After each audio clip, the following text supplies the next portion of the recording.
We're going to try this last one again because we didn't make it.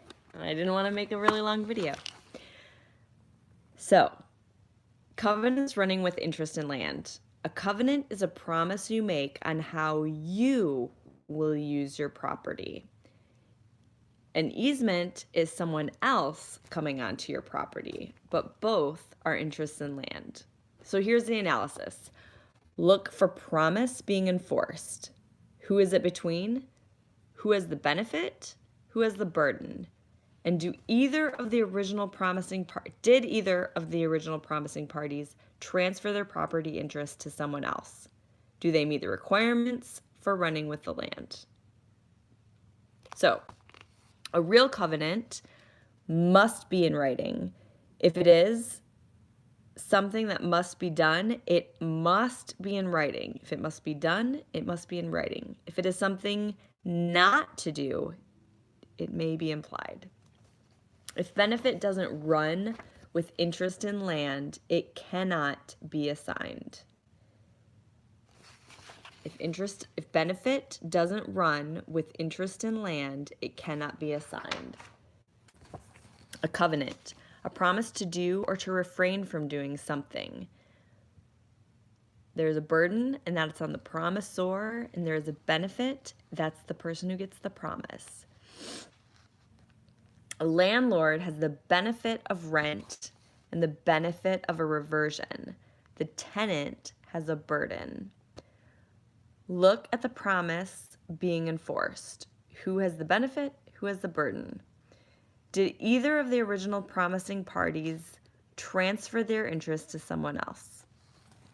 Covenants versus conditions and what happens with breach.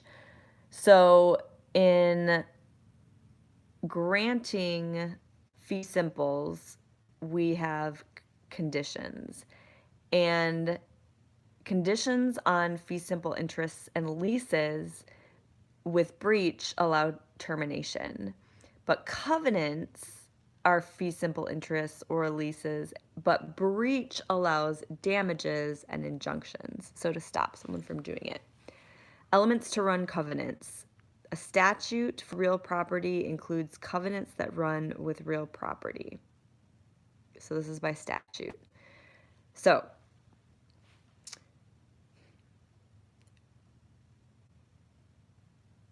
covenant parties have privity. So you need to look for horizontal privity, and this is the relationship between the original covenanting parties.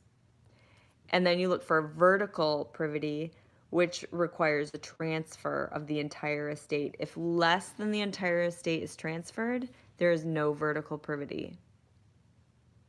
If less than the entire property is transferred, there is not vertical privity. If there is could be a reversion, if there's a remainder, if there is an executory interest, there is no vertical privity.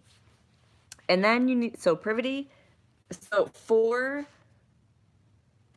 real covenants to run with land, you are going to do a pin test, and a pin test tests for privity, and then intent. What was the intent? In S means in existence, and that might be implied. But if it's not in existence, say it's, so like for heirs, intent must be express. It must be written. It must be there. And it will say something like, and his heirs and assigns. And then it must touch and concern the land, which kills us. With touch and concern, you want to do 2 tests. And they are the Bigelow test. If legal interest of a promisor renders less valuable by promise, and interest to promisee is rendered more valuable. So, how are we going to remember this name?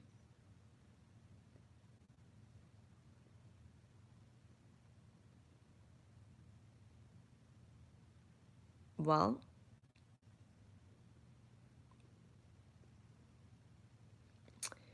we're going to think of a balloon.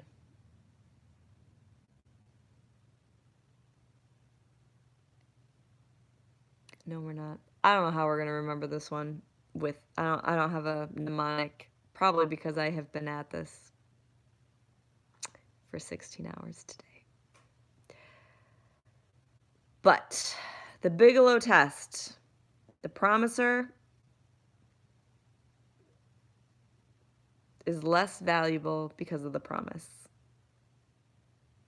And the promisee is more valuable. So there's a value. There's a big old value on Bigelow. Big old value on Bigelow. That's what we're going to talk it. Come on down to Bigelow March for the Bigelow value. Big old value at Bigelow. That's what we're going to say. And then there's the Clark test. And these are where parties, as laypersons, not lawyers, would naturally regard a covenant as intimately bound up with the land. So Lewis and Clark hiked the land. Clark is looking at the land and saying, this promise is in the land. Okay, there you go. There you go. Bigelow is a big old value. And Clark is hiking the land. Effects of assignment on original covenanter. Original tenant remains liable under privity of contract, even though the burden may run based on privity of estate.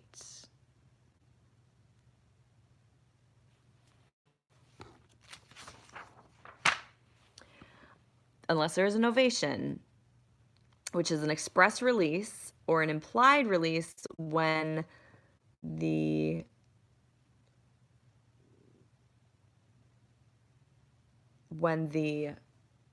original grantor and the assignee, if they modify the terms together, then that could imply that there's a novation. Otherwise, it needs to be expressed, and it needs to be when it is assigned. Not true with the sub, as we already know. Original landlord sells property. Split is continued liability except no liability for implied covenants.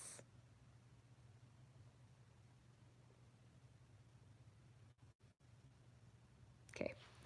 Effective assignment on tenant benefits. Benefits such as landlord promise to repair or maintain or pay property taxes or mortgage will run to assignee.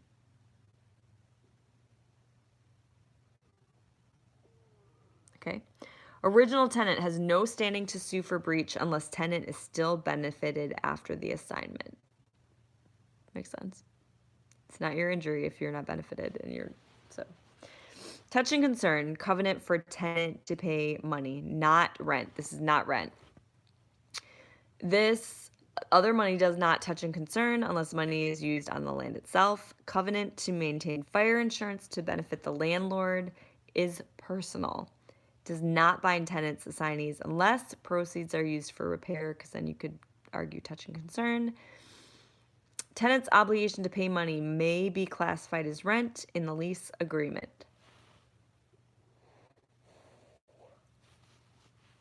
Additional rules. Landlord assignment to a new owner has no duty to refund tenant's security deposit because it is viewed as a personal obligation.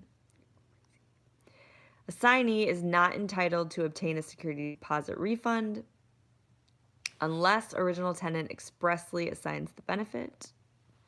Covenants not to compete, like a grocery store, generally are considered to touch and concern, so they will be able to run if you can do the rest of the analysis.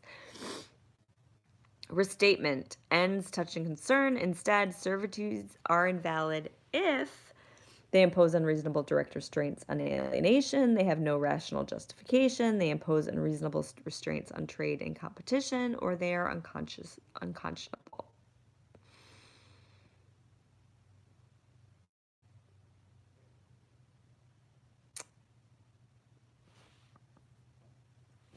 I'll say that again, because in an essay analysis, you're going to have to be able to do Bigelow, Clark, and the restatement. Lucky us. Restatement ends touch and concern. Instead, they invalidate the covenant if they impose unreasonable direct restraints on alienation. We know from our other classes, direct and indirect tests are pointless. They have no rational justification. They impose unreasonable restraints on trade and competition, and they are unconscionable. Assignments and subleases. Privity. Horizontal is only a relationship between the promisor and the promisee. These are the original covenanters. This can be landlord-tenant, and in some jurisdictions, grantor, grantee, not in all of them. How many I don't remember, so we're gonna ask, but I'm sure if you just put whatever, if you mention it, you're gonna get points. Vertical, if you mention that, it's not all. Original party to covenant must transfer full estate or interest to successor. It doesn't run if it's less than all. If original grantor gets it back, no deal. Like a reverter, a remainder, all those things. Grants and running covenants. This is the analysis. Find a promise you are trying to enforce. Identify which land is benefited and which land is burdened. Decide whether you need to run the benefit or the burden or both. Are there sub-grantees? Apply the rules of running the benefit of the burden. Elements of running a real covenant. A real covenant must be in writing. We're doing a pin test. Saxer wants us to do intent, touch and concern, and then talk about privity. Because if you can't run it as a real covenant, you're going to run it as an equitable servitude, and then you're going to run not privity, you're going to run notice, but your intent and your touch and concern doesn't change. So, and she does not want to see above. So instead of writing it out twice for your analysis, start with intent, go to touch and concern, then do privity. If you can't do privity, then do notice, and see if you can win it that way. All right, so horizontal privity, only required for the burden to run. You only need horizontal privity for the burden because it's burdensome. Relationship between original covenanting parties, landlord-tenant, accepted by, I have it here. Landlord and tenant is accepted by all states. Mutual simultaneous interest, that is accepted by all states too. Sorry. Grantor grantee is the majority of states. The restatement, so it doesn't require touching horizontal privity, is not required, is a minority. Neighbors do not have privity. So let me say that again. Landlord-tenant always has horizontal privity. Mutual simultaneous interest, definitely. Grantor grantee, majority. The restatement, privity not required. Horizontal privity not required. Neighbors do not have privity. Vertical.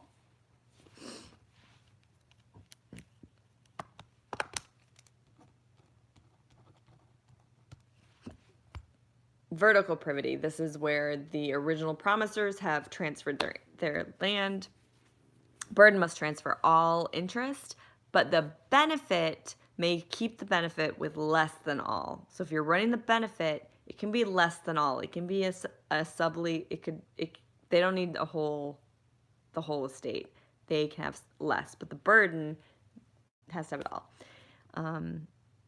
It does not run to adverse possession on either side because they dirty dogs.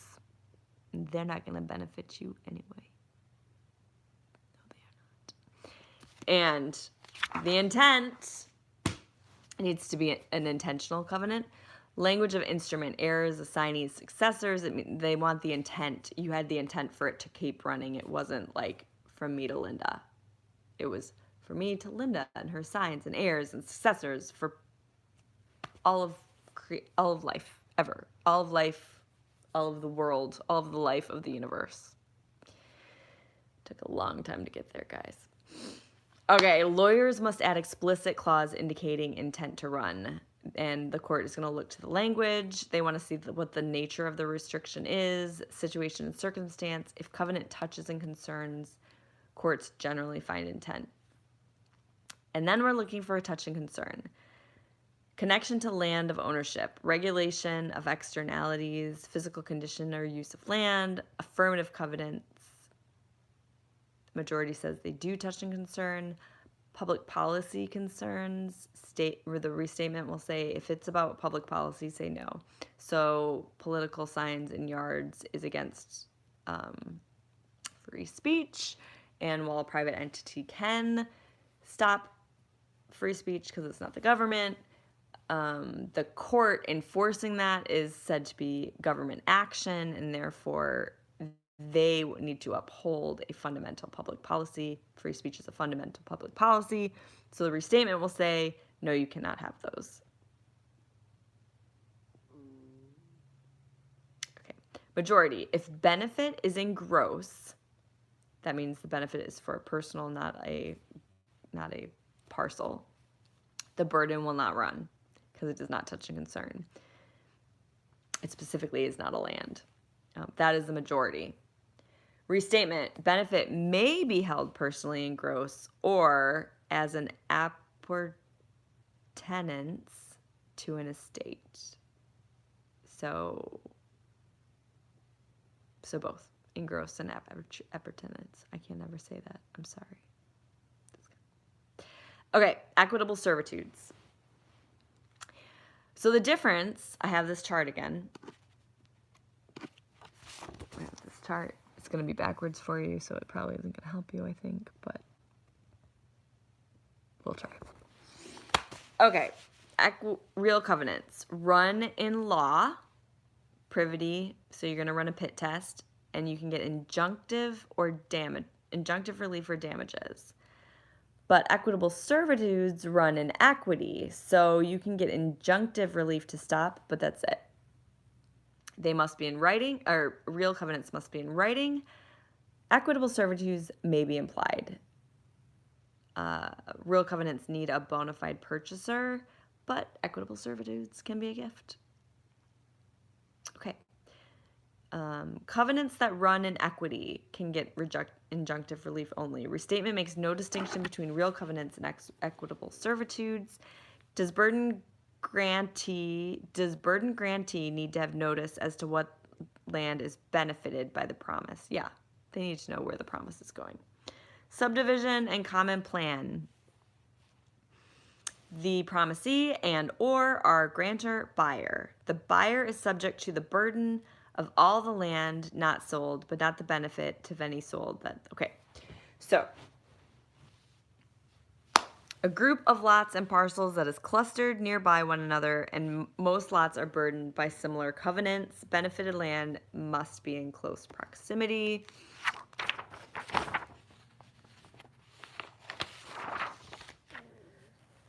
Running benefit to prior purchasers.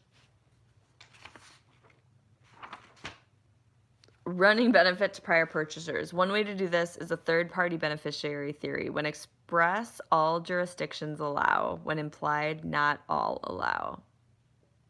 Third-party beneficiaries. When express, all allow. Not some. Implied restrictive covenant. Express promise by one purchaser in a common scheme creates an implied reciprocal promise in owes retained lots. If restrictive covenants are ambiguous, they cannot be enforced. In constructing a restrictive covenant, all doubts must be resolved against the restriction.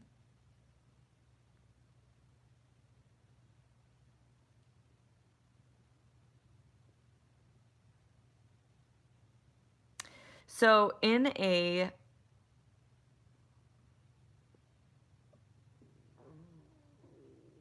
common scheme, that's like a subdivision.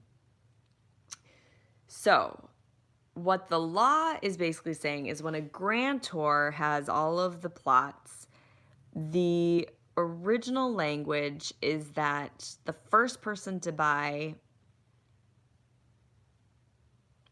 has a covenant. And so the second person who buys, they sign the covenant, and that first person signs the covenant against the grantor. So when the second person buys, the second person's covenant is with the grantor and this neighbor. No.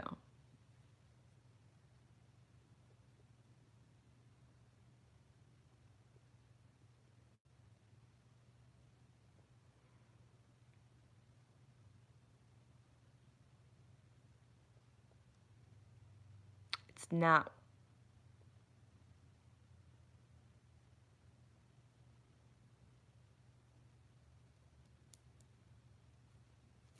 Let me think about that. I think I have it written down again. There was.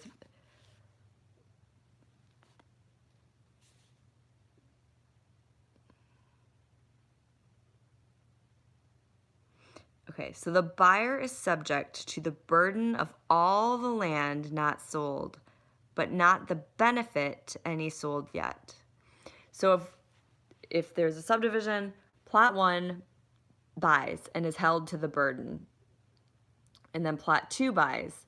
Plot 2 is held to the burden, but it gets the benefit of 1. But 1 didn't have, like, the benefit is the grantor who's not going to live there and he's not going to sign those covenants. So when the grantor finally sells all the others have the right to sue this first person, but that person doesn't have any right to sue them. And that is a problem. So to get around this problem, because their covenant was with the grantor, not with the other property owners. And so there's no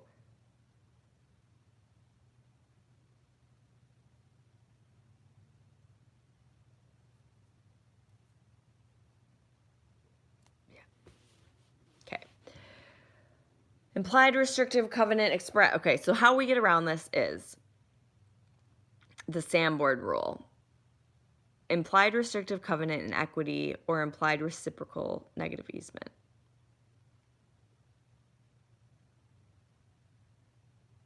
So basically they say if it was meant for everyone, then it's for everyone. And we're going to say it's an implied restrictive covenant in equity, and we're going to imply it. I'm going to get that stronger. Oral promise to restrict. Use implied restrictive covenants based on estoppel and part performance to avoid the statute of frauds. Existing residents reasonably and detrimentally relied on developers' oral promise. Conduct of previous owners was consistent with oral representation. So that's what we're looking for. Common plan purposes. Defines extent of benefit.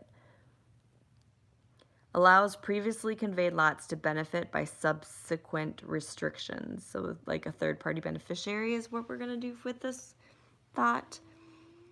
And allows courts to imply a covenant on a lot with no express restrictions. Gives notice of implied covenants to those burdened. Okay. HOA and plan rules. Reasonableness test. Can't be arbitrary. Must bear some relationship to health, happiness, and enjoyment to owners. Business judgment rules. Was it within the scope of authority and good faith to further legitimate interests? The Narstad test, Nahrstedt test. This is a covenant prohibiting cats. Was upheld. It was presumed valid and not based on subjective reasonableness. A restriction is presumed to be reasonable and will be enforced uniformly against all residents of common interest development unless the restriction is arbitrary, imposes burdens on the land it affects that substantially outweighs the restrictions, benefits to the development's residents, or it violates a fundamental public policy. So, political science. Termination of restrictive covenants was the intent to stop, not just lack of enforcement. So one reason for termination could be change in neighborhood conditions. There's a rule, no enforcement where character of neighborhood has so changed as to make purpose of covenant impossible to accomplish. So we're looking for fundamental character loss, waiver of right to enforce, like too many breaches. But the court will look at, if there were a lot of breaches, but they were all slight, and now you want to make a major one, they're not going to hold it to the same. And then changes must be within an affected area, not just on the borders. Sometimes borders will allow more retail or something, what once used to be residential, but it's a border, so they're saying it's it's changing. But if you're right in the middle, it's different. Financial hardships will not be relevant to the termination. Zoning changes that conflict are only evidence of change. Unclean hands might prevent equitable remedy, but again, they're going to look if your hands are slightly dirty or majorly dirty. But you can't sue for what you've also done. But is it major or minor? Is it apples to apples? Latches or failure to assert. It's kind of like statute of limitations, kind of. Estoppel, mere silence is not enough unless people reasonably relied on the silence as abandonment. Merger, same person becomes owner of benefited and burdened parcel. You can't have a promise to yourself, and then if you reconvey the two, you're gonna have to write it again. Expiration based on terms of duration, so it just runs out of time. Taking an eminent domain with or without real covenants, maybe by statute. Tax sale, zoning. If zoning changes, you're going to go to the stricter rule, whether that's the whatever it is. HOA may enforce by lien. Changing neighborhood rules. If you want to change the neighborhood rules, they're gonna have a system, but sometimes it's a vote by every person. Sometimes a vote according to rules of amendments. And original rules allow new regulation. A contract is an agreement between two or more parties in exchange for some value. The benefit of a contract can be assigned to another. A third-party beneficiary can be directly written in, or it might be have an implied benefit. The promiser makes the promise. The promisee is promised and gets the benefit. The very end of this is land use. Private land use controls the nature of a state-granted defeasible fees. Real covenants and equitable servitudes, contractual in nature but may run within a state and land. Nuisance, common law zoning. Nuisance is a common law tort. It's basically called common law zoning. It can be reactive versus proactive land use control. Anticipatory is not usually enforced. If you're trying to do an anticipatory tort, not going to happen. Tort used by landowners to prevent neighbors from using real estate in an unreasonable manner. So this was the cross-text case. We're looking for unreasonable discomfort and annoyance, unreasonable interference to plaintiff's comfort and contentment. It is not based on the defendant's conduct, whether the defendant's conduct was unreasonable, just what the result was, if the result was unreasonable. It's based on an objective standard of voluntary sensibilities. We must look at both sides and balance the interference with the burden to stop. Maxim, one must so use his property as to not injure that of another. General nuisance is a question of fact based on all surrounding circumstances. There is private and public nuisance. Private is interest a landowner or possessor of land to be free from any unreasonable, non-trespassatory interference with the use and enjoyment of land.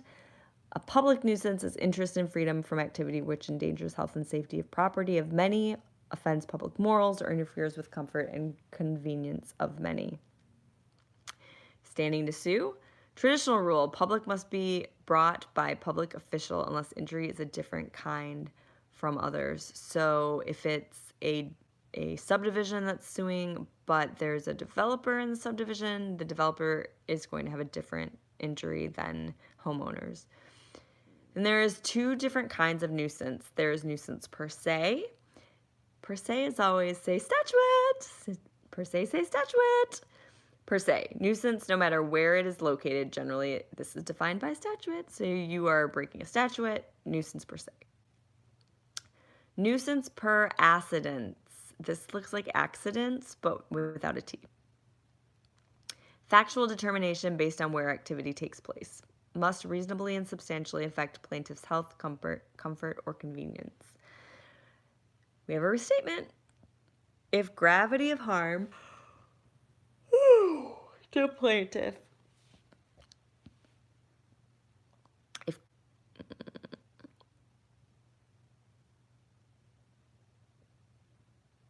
I don't even know where I am. Okay. Restatement. If gravity of harm to plaintiff outweighs the utility of the defendant's conduct based on. So we are gravity of harm to utility of conduct. We're going to look gravity of harm. We're going to look at extent of character of harm, social value of plaintiff's land use, suitability of plaintiff's use of the locality, and cost to plaintiff in avoiding the harm. And the utility of the defendant's conduct, we're looking for the social value of what they're doing, the suitability of conduct for the locality, and the impracticality of preventing and avoiding the invasion. If harm caused by the conduct is serious and the financial burden of compensating for this and similar harm to others would not make the continuation of the conduct not feasible, we have the Boomer decision. So the industry was so important that they were able to pay. And then there was another case where they moved. Well, okay, so we're not going to go there. Moving where there's no nuisance. The majority says it's not an absolute bar of your action, it's just a factor. The minority says coming to nuisance has a heavy burden to establish liability because you knew. And then for nuisance, you can get monetary damages and equitable injunctive relief. Planning and zoning is proactive. Zoning, power to zone is the police power delegated from state and local through SZEA purposes to promote public health, safety, morals, and general welfare, stabilize, predict, and protect real estate values, promote and preserve quality of life. Relationship of planning to zoning. Planning precedes zoning. There's a master plan, a general plan, a comprehensive plan. States may require a plan, and that zoning needs to be in conformance with the plan, and states may require zoning consistency with the plan. There are planning and zoning bodies. There's the city council, which is legislative. They talk about zoning and zoning amendments. There's spot zoning, which is consistency with the general, which is there consistency with the general plan? Maybe. Contract zoning is like a development agreement, which is what Bill does all the time. And there's usually statutory guidelines that give the parameters. Planning commission is an administrative role. The Board of Adjustments or Board of Zoning Appeals is also administrative. They can do special exceptions and conditional use permits, and these are like a school or a church in a neighborhood. And then there's variances, area, bulk, and use. And this is the change in conditions that is unique and requires a unique hardship. Planning department has paid staff. Original zoning is Euclidean, and it was about a hierarchy, basically saying family is on the top, and then multifamily, light retail, commercial, and industrial. But now we have modern zoning, which is mixed use, non-cumulative, transit-oriented, walkable, green zoning, and form-based. And then there's also federal and state environmental statutes for zoning, but we didn't get there. That's all, folks.